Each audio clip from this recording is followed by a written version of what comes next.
Rain Forest, the wettest forest in the United States.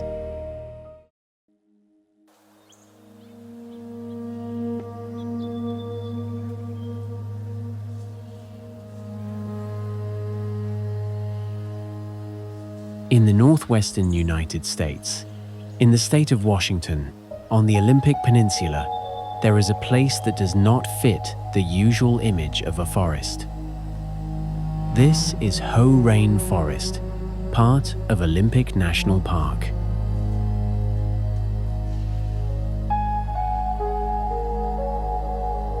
There is no tropical heat, no palm trees, no classic jungle tangle of vines, but there is constant moisture, soft, diffused light, and a sense that everything here lives not by a human schedule, but by its own laws.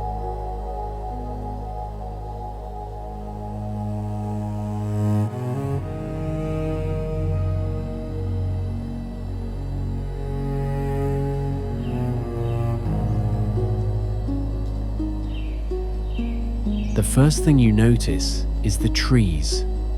They stand tall and close together, and between them there is always a sense of layered, humid depth, as if even the air here has structure. Almost everything is covered in moss.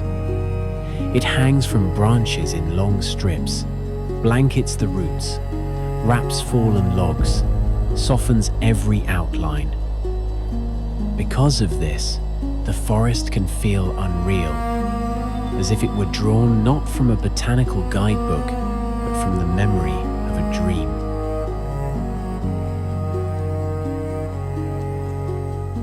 Many people associate it with a fairy tale, or, on the contrary, with a horror film. It is easy to imagine that nature here is not simply present, but quietly aware, watching and remembering.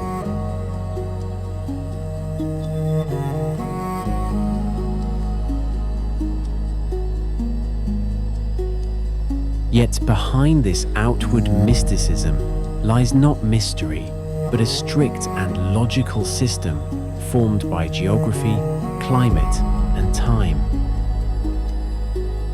Hoh Rain Forest is one of the few remaining temperate rainforests on the planet.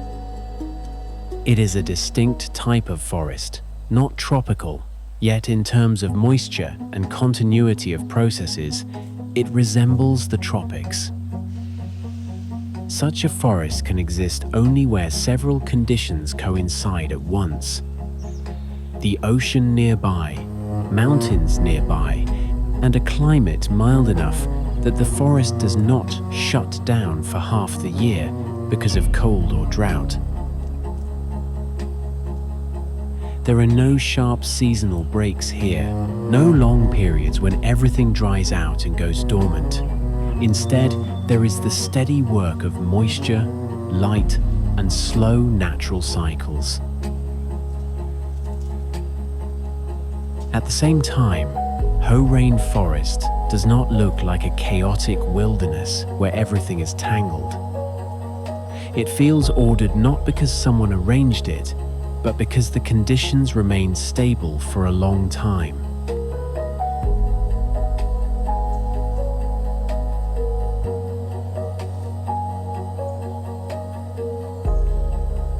Every form, a branch, a root, a layer of moss, a fallen trunk, seems not randomly thrown aside, but integrated into a larger structure. Even fallen trees do not look like destruction. They become a continuation of the forest, its memory and its nourishment.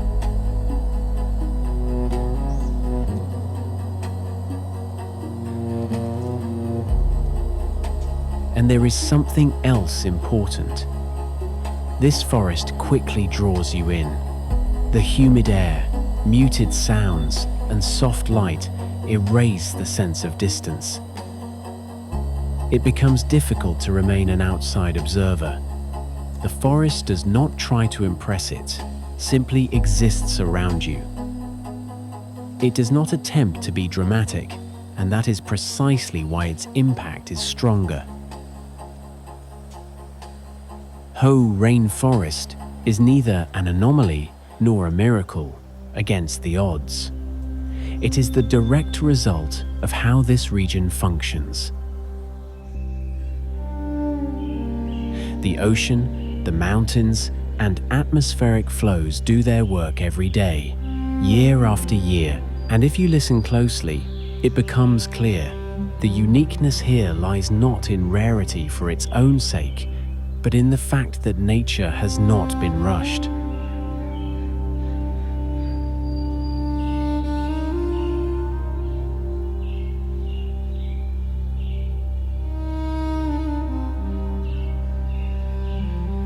Hoh Rain Forest cannot be understood by looking only at its trees and moss. The source of this environment lies to the west in the Pacific Ocean. Even when the ocean is not visible from deep within the forest, it is felt everywhere. In the air, in the soil, in the way moisture lingers, in how mosses and ferns grow, in how the forest almost never becomes truly dry.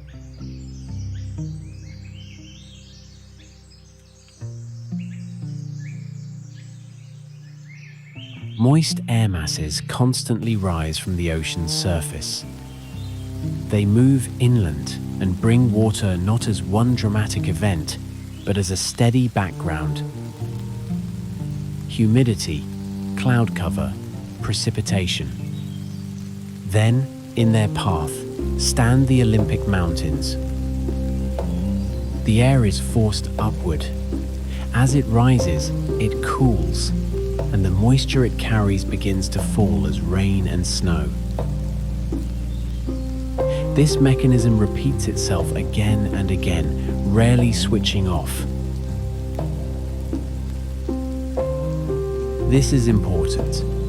The rainy regime here is not defined by a single storm or a single bad week of weather. It is a pattern sustained for years and decades.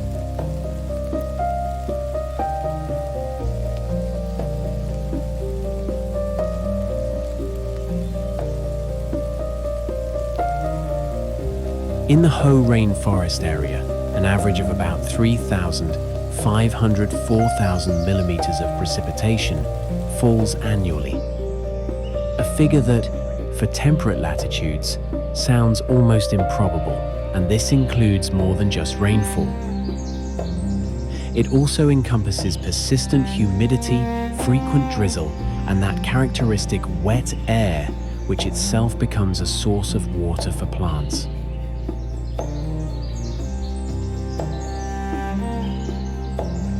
Temperature patterns are equally important. There is rarely extreme heat that would instantly dry everything out. Nor are there prolonged freezes capable of damaging plants and halting growth for months. For most of the year, the temperature range is relatively narrow, so moisture entering the forest does not disappear quickly. It accumulates in the forest floor, in moss, in wood, in soil, and then slowly returns to the air and back into the forest system.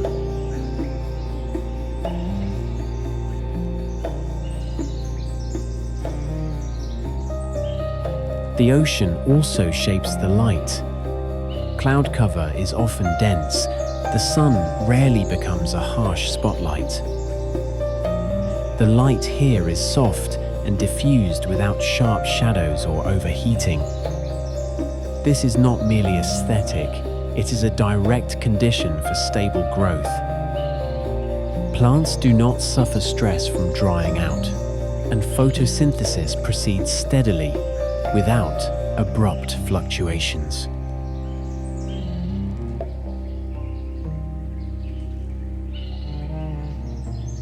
On the eastern side of the Olympic Mountains, however, the picture changes dramatically. The rain shadow effect reduces precipitation, and the forests and vegetation are different. This contrast shows how precise the balance of conditions is.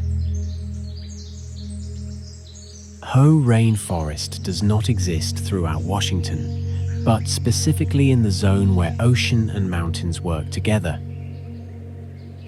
It is a narrow band of coincidences, and that is the true reason for its uniqueness.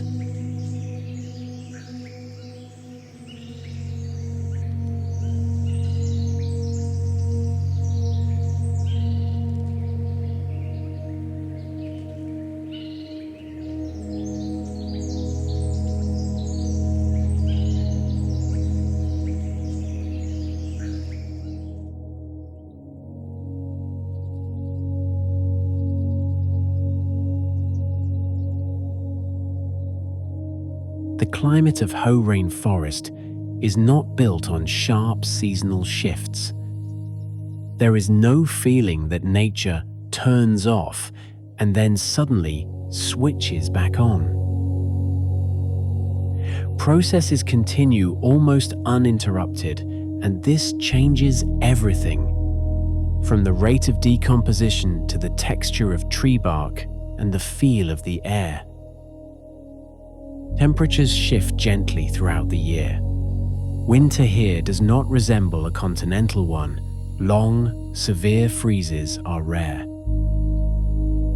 Summer is seldom extremely hot. Everything remains within a cool, moderate range. A zone where vegetation does not experience strong fluctuations and does not need to close down for several months. As a result, the forest has no sharply defined pause in growth. It lives continuously, slowly, but without stopping.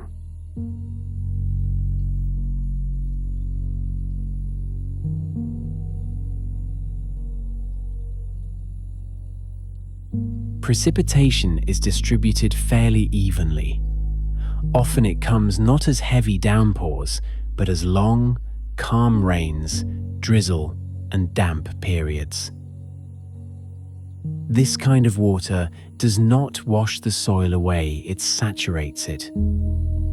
The forest retains moisture in layers. The upper canopy intercepts part of the rainfall. Moss absorbs and stores it. The forest floor collects and gradually releases it, and the soil remains damp and stable. Essentially, the forest functions like a vast sponge. High humidity persists even on days without rain. This is one of the key factors. In many other forests, mosses and lichens are limited by insufficient constant moisture. Here, humidity is so stable that moss can thrive not only at ground level and in shade, but almost everywhere, on trunks, on branches, on fallen trees, on exposed roots.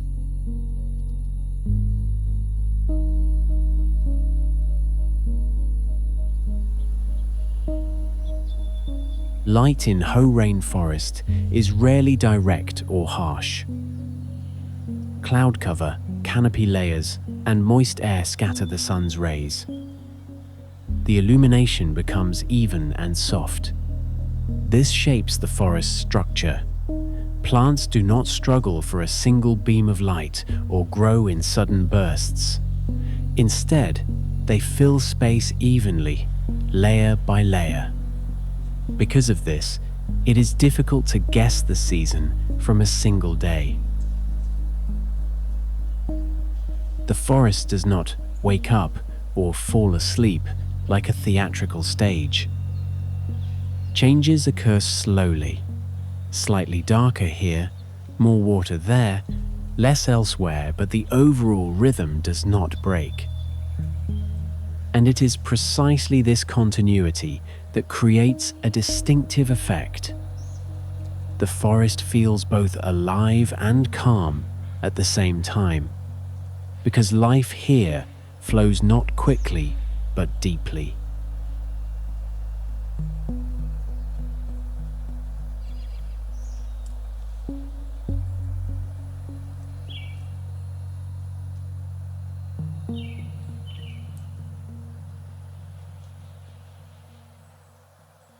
In Hoh Rain Forest, moss is not decoration. It is not a visual accent added to the landscape. It defines the forest itself. Moss is the first thing the eye recognizes, and it is what makes this space unmistakable. Here, moss does not grow only on the ground. It covers trunks and branches, roots and fallen wood, stones and decomposing logs. It hangs in long green strands and seems to soften the entire forest, smoothing its lines and edges. It is important to clarify that most of these mosses and lichens are epiphytes. They do not parasitize trees. They do not draw sap or damage tissues.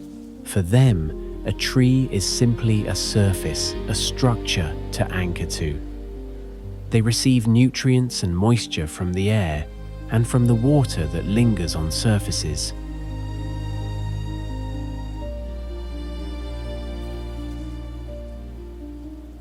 Why is moss so abundant here? Because several rare conditions overlap. Constant humidity, soft diffused light, the absence of a prolonged dry season, and a cool climate in which water does not evaporate quickly.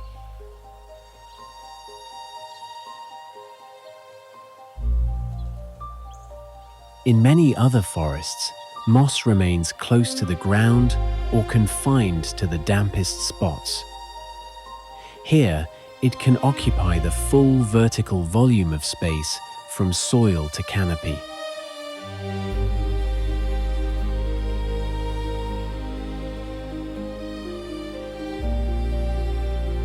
Moss acts as a natural regulator. It absorbs water and holds it, releasing it gradually back into the environment. It stabilizes the microclimate. Beneath a layer of moss, temperature fluctuations are reduced. Surfaces dry more slowly, and conditions remain steady.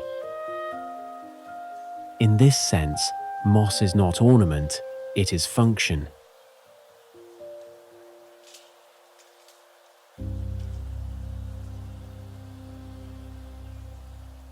But there is another side to it. Moss grows slowly. Even in favorable conditions, growth may measure only a few millimeters per year. Any damage of footprint, a torn patch, a broken branch is not minor. It can represent the loss of decades. The forest recovers, but its speed of recovery does not match the human pace. That is why trails and restrictions here are not formalities, they are necessities.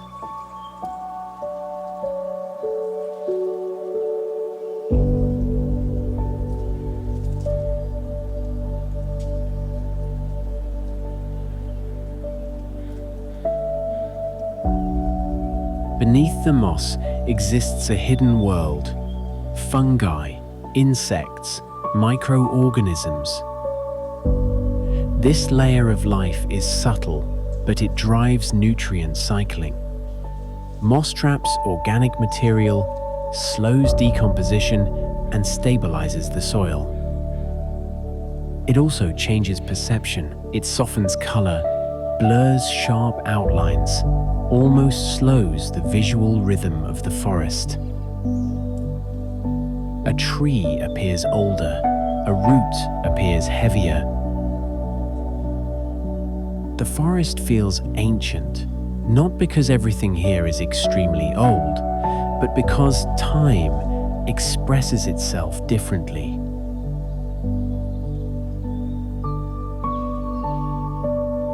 Remove the moisture, and the moss disappears. Remove the moss, and the forest ceases to be itself. It is impossible to speak about Hoh Rain Forest without speaking about moss. It is one of the key mechanisms binding air, water, and trees into a single system.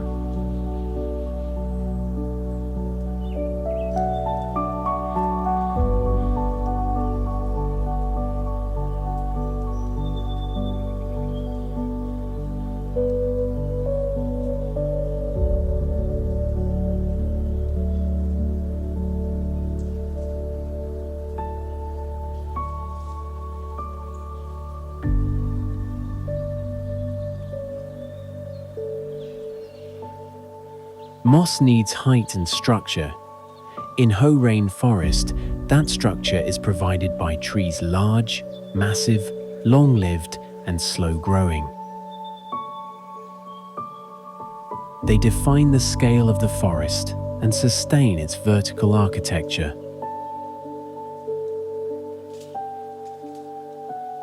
One of the characteristic trees of the region is Sitka spruce. It can grow extremely tall, live for centuries, and form a powerful canopy. Its bark and branches easily support mosses and lichens, turning the crown into a layered system, almost a second forest growing upon the first.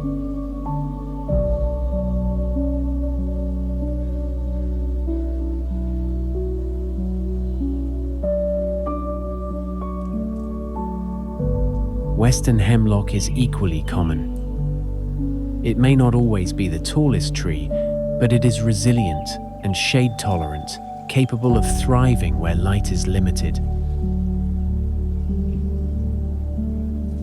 Hemlocks often create the dense ceiling beneath, which everything becomes softer and darker. Their trunks are frequently coated in moss from base to upper branches.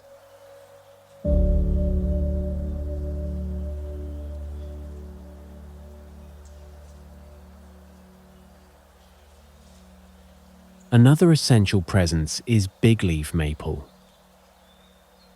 Its form gives the forest a distinct plasticity. Branches extend outward, forming sweeping arcs, and along those arcs, the hanging moss becomes especially visible.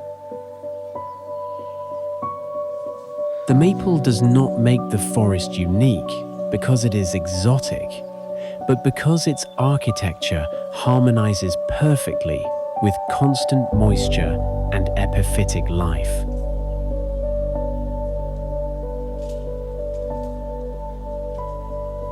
In wetter areas closer to the river, red alder is common. It grows faster and lives shorter lives, but plays an important regenerative role. It prepares soil, creates conditions for other species, and reminds us that the forest is not static. Generations replace one another continuously.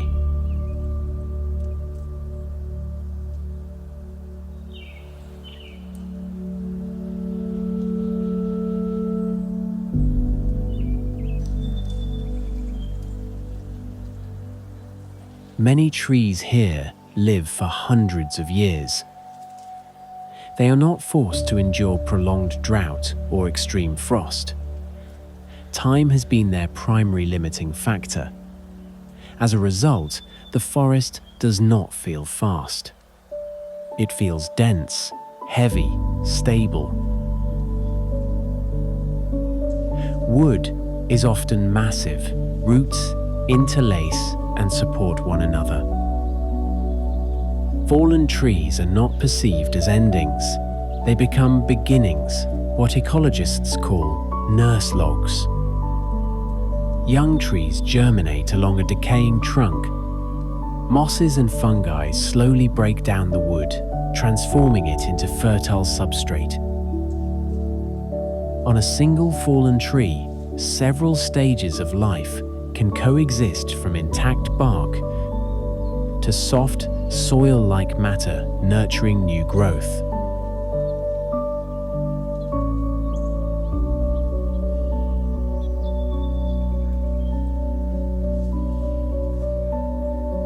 In such moist soils, root systems are often shallow but widely spread.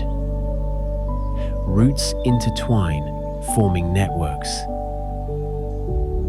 In a stable climate, this strengthens resilience, yet it also highlights dependence on balance. If conditions change abruptly, the forest adjusts slowly. It does not switch within a season.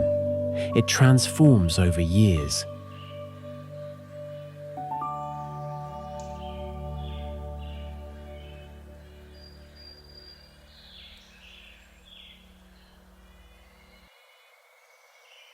The trees of Hoh Rain Forest do not need to be symmetrical to be beautiful. They may be twisted, scarred, broken. What matters is not form, but endurance, the ability to exist for a long time while supporting entire communities of mosses, lichens, fungi, birds, and insects.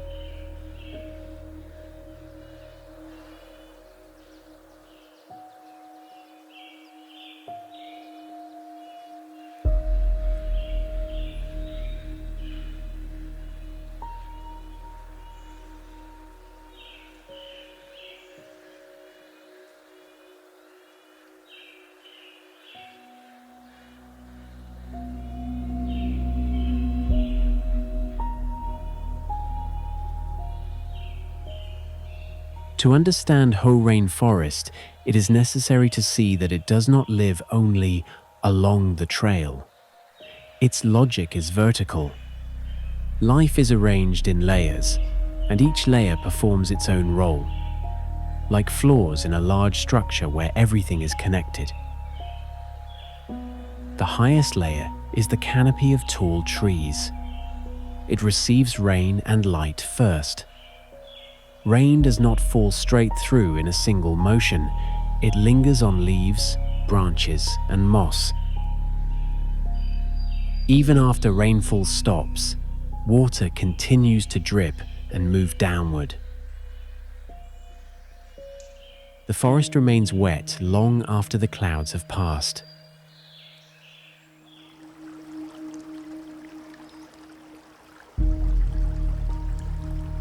Below lies the mid-layer. Light becomes softer, almost indirect. Air moves less. Humidity increases. Temperature remains more stable. Mosses, ferns, and shade-adapted plants thrive here. The space feels denser, but not closed, suspended in muted tones where everything appears softened.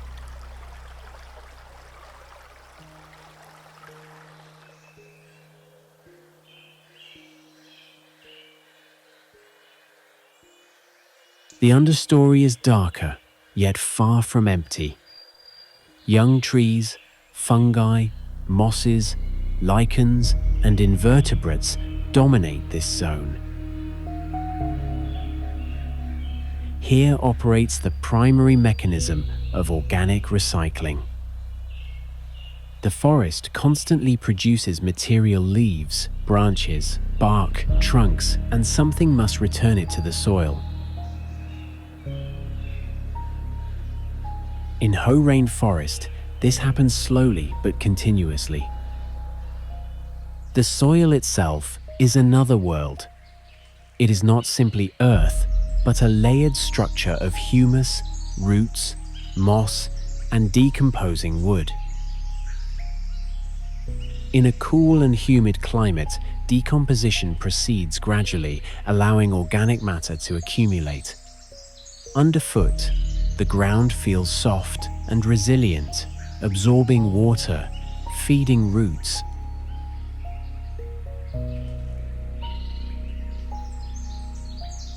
Everything is connected.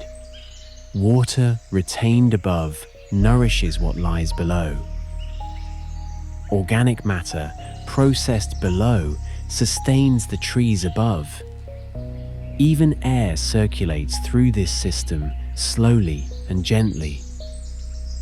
The forest feels like a single organism rather than a collection of individual trees. Such structure makes the ecosystem resilient, yet also sensitive. Change the canopy and light shifts. Dry the forest floor and mosses and microorganisms suffer. There are no expendable elements here. Each layer is necessary.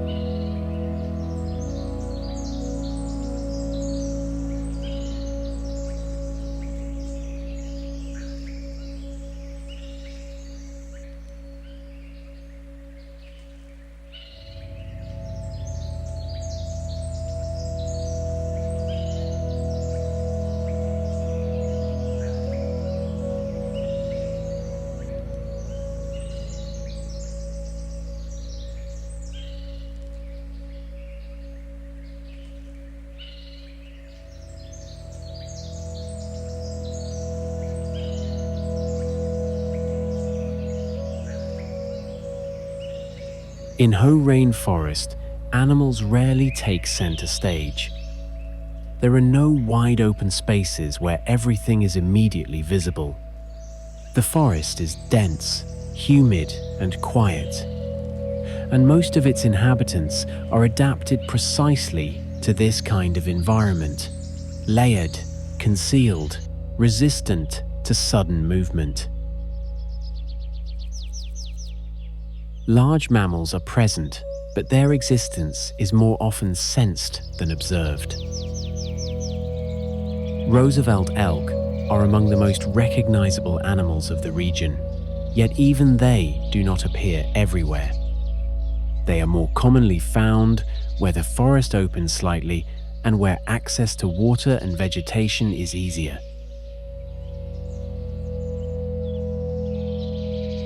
They move calmly, without urgency, and their pace mirrors the rhythm of the forest itself. Survival here does not depend on speed. It depends on the ability to exist within density. Black bears also inhabit the forest, though sightings are rare. They use the thickness of the landscape as protection and move quietly through it. Their presence is usually indirect tracks in the soil, overturned logs, claw marks on bark. In a forest like this, a bear has no need to announce itself. It simply exists nearby, integrated into the system.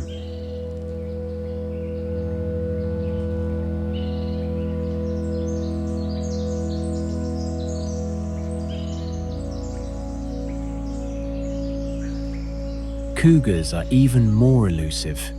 They are seldom seen and leave few obvious traces. For them, this environment is ideal. Quiet, covered, precise. In such a forest, invisibility matters more than speed.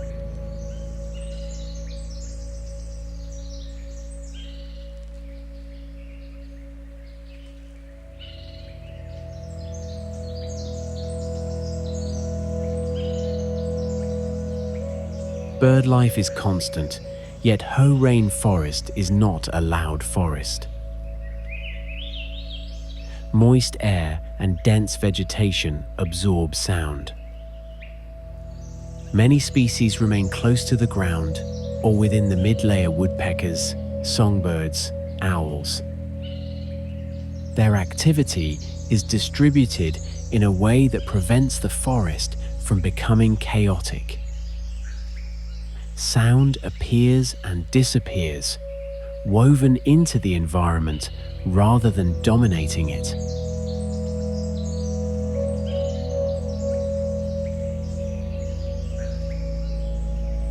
Amphibians hold particular importance, especially salamanders.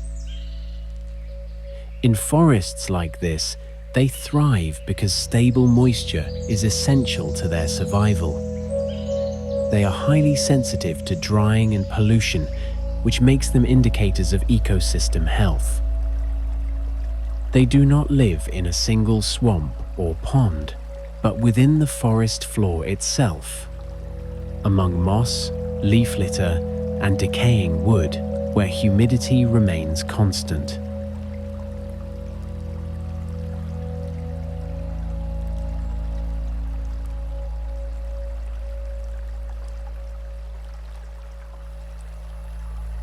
And finally, the most numerous group, invertebrates. They are rarely visible, yet they perform enormous work processing organic matter, participating in decomposition, sustaining nutrient cycles. Without them, the forest could not function as it does.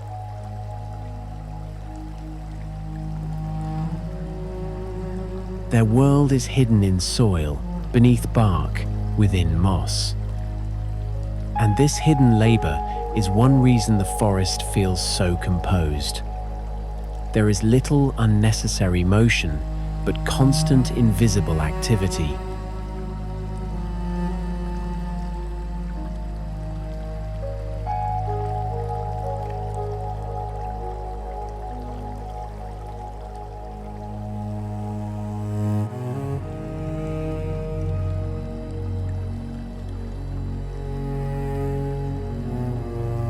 Hoh Rain Forest does not reward haste. It favors those who can wait, conceal themselves, and move with precision. If an animal is not visible, that is not emptiness. It is a sign that the system functions without excess noise.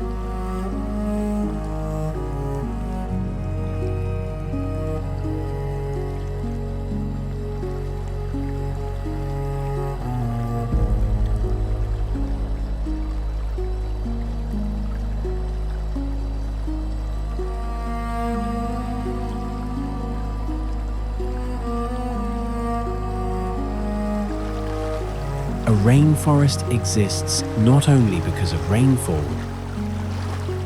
Its internal rhythm is shaped by the river wide, cold, and constantly shifting.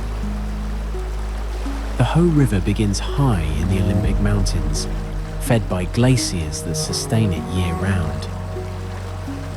This source makes the flow reliable. Even when precipitation temporarily weakens, the river continues because it is nourished by the cold reserves of the mountains.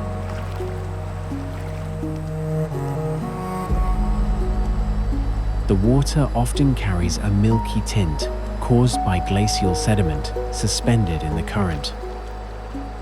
The flow is heavy and fast.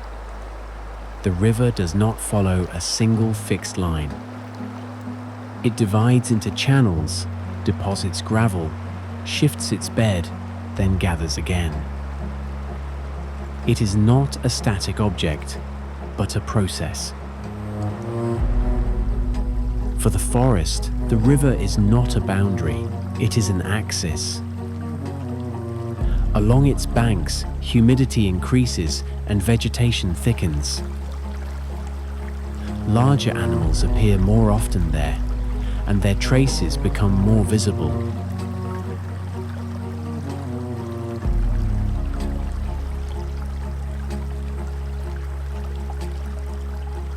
The river forms a corridor of movement and exchange not only of water, but of nutrients.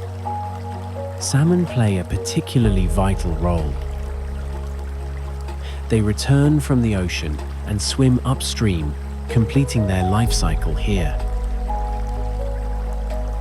After spawning, they die, and their bodies become a source of nitrogen and phosphorus for the forest. These nutrients pass through soil, insects, microorganisms, and ultimately return to the trees. In this way, the ocean participates directly in feeding the forest, not as an abstract climate factor, but as a tangible source of matter.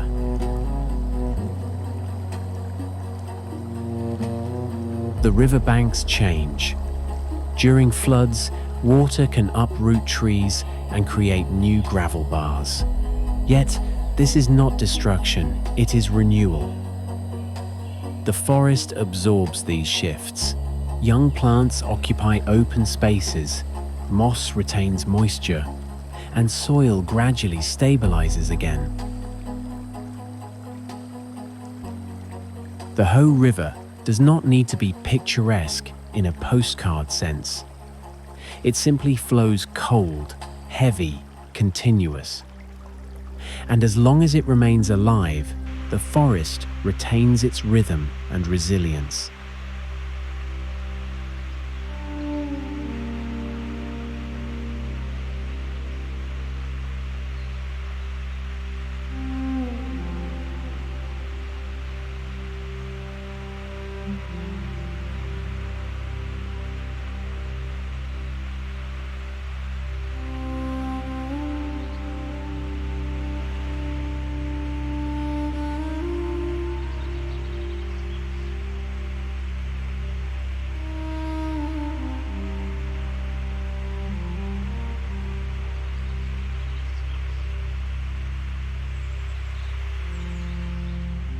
Long before maps, trails, and protected boundaries existed, these lands were already inhabited.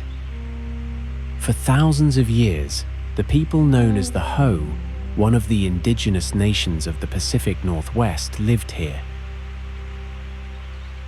Their lives were connected to the river, the forest, and the ocean. The river provided fish, especially salmon, which formed both a dietary foundation and a cultural pillar.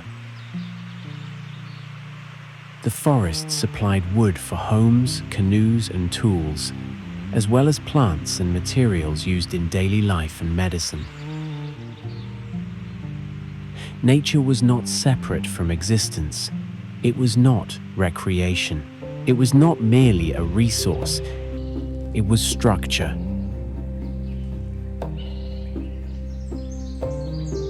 The Hoh people did not establish large settlements deep within the forest. Primary villages were located closer to the lower river and coastline, where travel by water was easier and food sources converged. Interior forest areas were used for hunting, gathering, and seasonal movement. This pattern allowed the surrounding environment to remain balanced rather than depleted.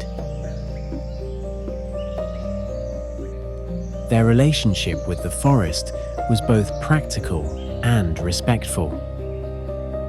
Trees were not cut without need. Fallen trunks were used.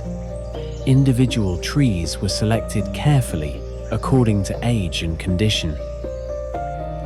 What today might be called sustainable use was then a natural component of survival.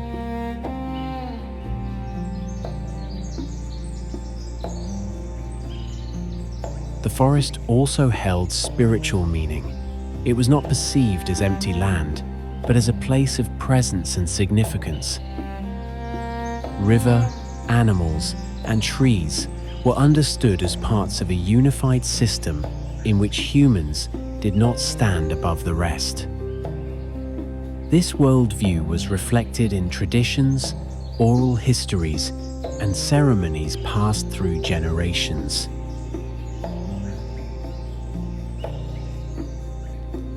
With the arrival of European settlers, this way of life was disrupted. Territories were reduced, access to resources was restricted, traditional routes were divided by new boundaries. Yet the Hoh people maintained their connection to this land. Today, they live on a reservation near the lower river and continue to advocate for their rights, resources, and cultural heritage.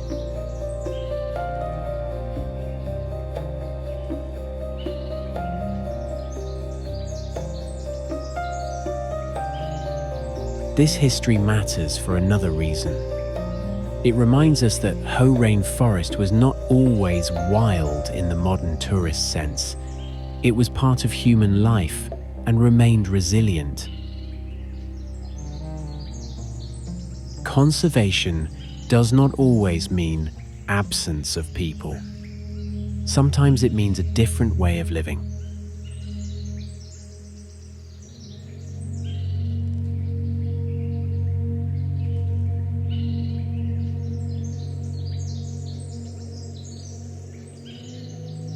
When European settlers arrived in the Pacific Northwest, forests across the region began to disappear rapidly. Vast areas were cleared for timber, construction, expanding cities, and infrastructure. Western Washington became one of the centers of the American logging industry, and the fate of many old-growth forests was effectively sealed. Hoh Rain Forest, however, found itself in a unique position. Its remoteness played a decisive role. Constant moisture, rugged terrain, dense vegetation, and the lack of convenient transport routes made industrial logging far less economically attractive. Machinery, road construction, timber extraction all required significant investment. The forest's very structure also complicated large-scale harvesting. Ancient stands, intertwined root systems, heavy canopy layers, and persistent humidity slowed operations. Logging companies often chose more accessible areas where volume could be extracted quickly and efficiently. In the early 20th century, attitudes toward nature began to shift. There was growing awareness that primary forests were disappearing too quickly and irreversibly. In 1938, Olympic National Park was established, and Hoh Rain Forest received legal protection. This marked a turning point. The land was no longer viewed primarily as a timber source, but as something to preserve and study. Its survival was the result of multiple factors aligning geography, economics, and timely political decisions. Had even one of those elements been different, the forest might have shared the fate of many other areas in the region.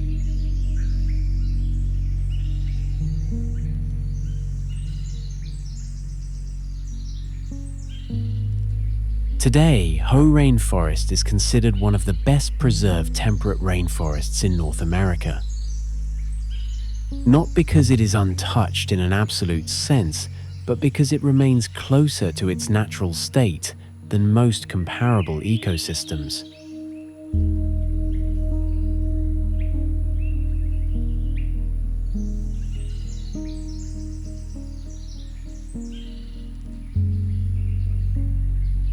Today, Hoh Rain Forest is open to visitors, but access is structured carefully to avoid damaging what took centuries to form.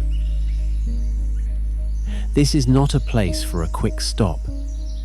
The road is long, and infrastructure is minimal, a natural filter that reduces casual traffic. Most visitors remain on short walking trails. The most well-known are the Hall of Mosses Trail and the Spruce Nature Trail.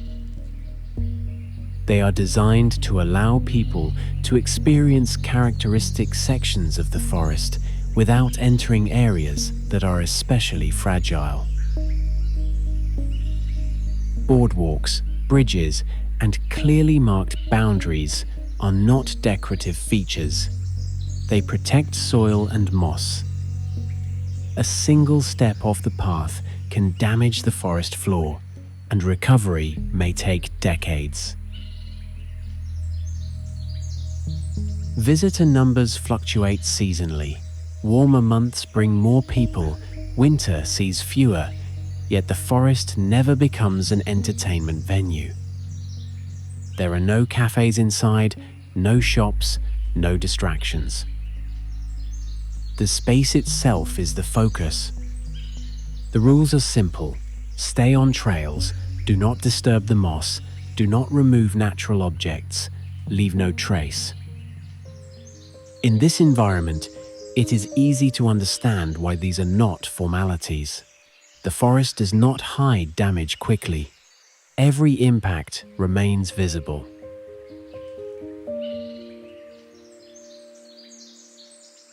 Tourism supports the regional economy, but it also creates pressure. Even careful human presence compacts soil, alters animal movement patterns, and increases the risk of introducing invasive species. Management follows a clear principle. The forest is not adapted to people. People adapt to the forest. That is a more honest model of preservation.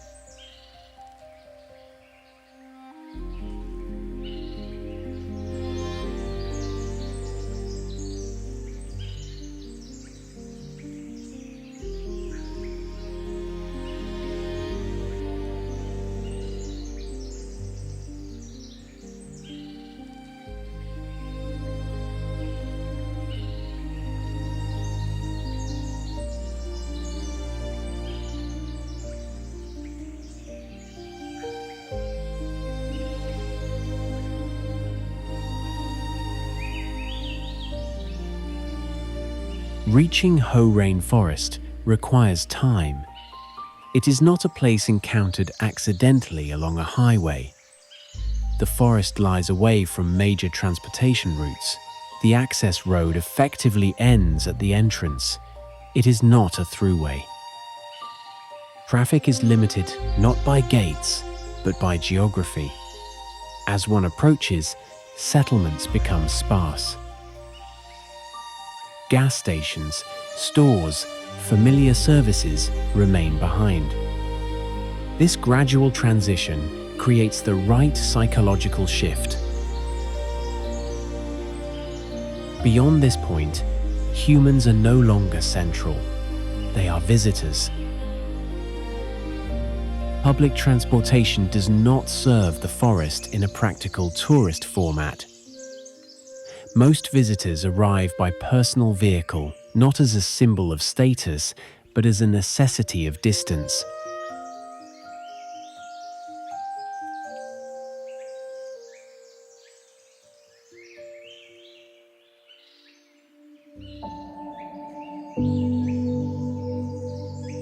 Parking areas are limited, and expansion is not pursued aggressively. If spaces are full, visitors must wait or return later. This may seem inconvenient, but it reduces pressure without imposing rigid prohibitions.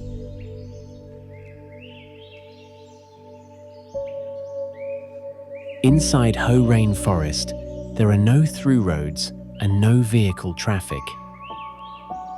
Movement is on foot and confined to designated paths. This preserves quiet, reduces habitat fragmentation, and allows wildlife to live without constant stress from speed and noise.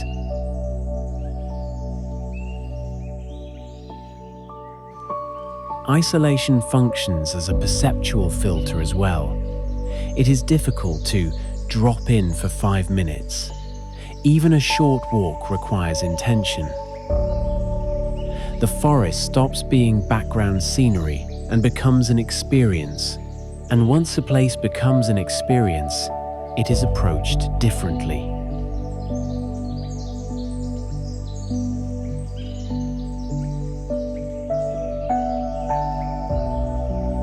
Hoh Rain Forest appears resilient, yet its stability depends on precise balance. It relies not on a single factor, but on the interaction of many. Precipitation levels, temperature, snowpack in the mountains, river flow, atmospheric humidity, change rarely arrives as immediate catastrophe. It accumulates gradually, and that makes it harder to recognize.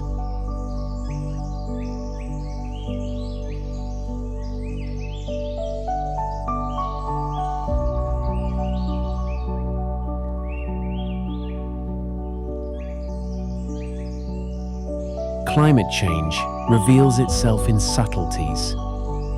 Patterns of precipitation shift. Snowpack decreases, affecting river flow.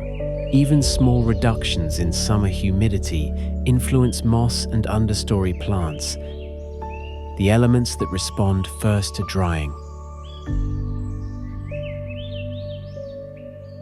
In a forest built upon moisture, this matters deeply. Rising temperatures may not seem dramatic at first, but they accelerate processes. Organic matter decomposes faster, soil loses moisture more quickly, the microclimate becomes less stable. Centuries-old trees do not fall in a single season. Yet the conditions shaping the next generations slowly change, influencing what germinates, what survives, and how the forest will structure itself in the future. There are external pressures as well. Invasive plants, fungi, and microorganisms can enter the system. Seeds may cling to footwear, spores travel by wind or equipment. In an ecosystem built on long-term stability, new species can alter relationships that developed over centuries. There are also less visible influences. Changes in precipitation, chemistry, air pollution, warming oceans. The forest may feel remote, but it is not isolated from the global system.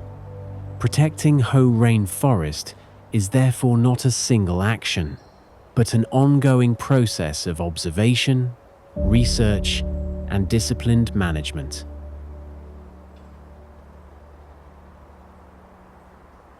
Hoh Rain Forest matters not only as a rare natural area. For Washington State, it is one of the few places where a temperate rainforest can be seen in a condition close to its natural structure.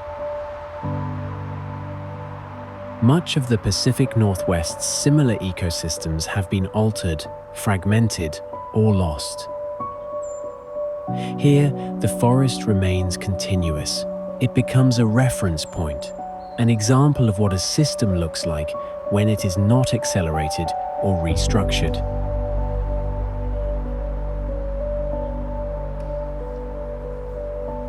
For science, it functions as a living laboratory.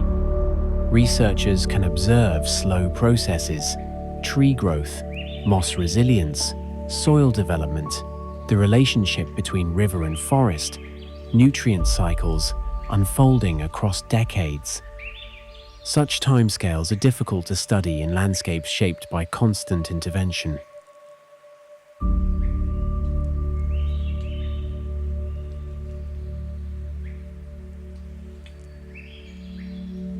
Culturally, Hoh Rain Forest has become a visual symbol of the damp Pacific Northwest green, cool, soft. Forests like this often shape the image of wilderness in films and literature. Yet beyond representation, it remains a real place. It does not dictate how one should feel. It simply invites attention.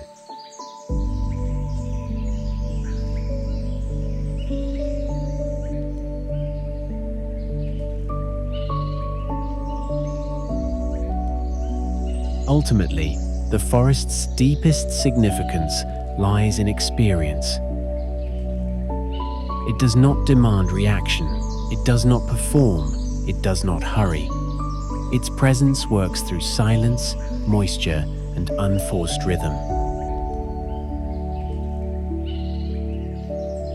These qualities are difficult to describe fully. They must be felt. And once felt, the atmosphere of Hoh Rain Forest does not remain only a memory of scenery. It becomes a sensation that stays with a person quiet, steady, and enduring.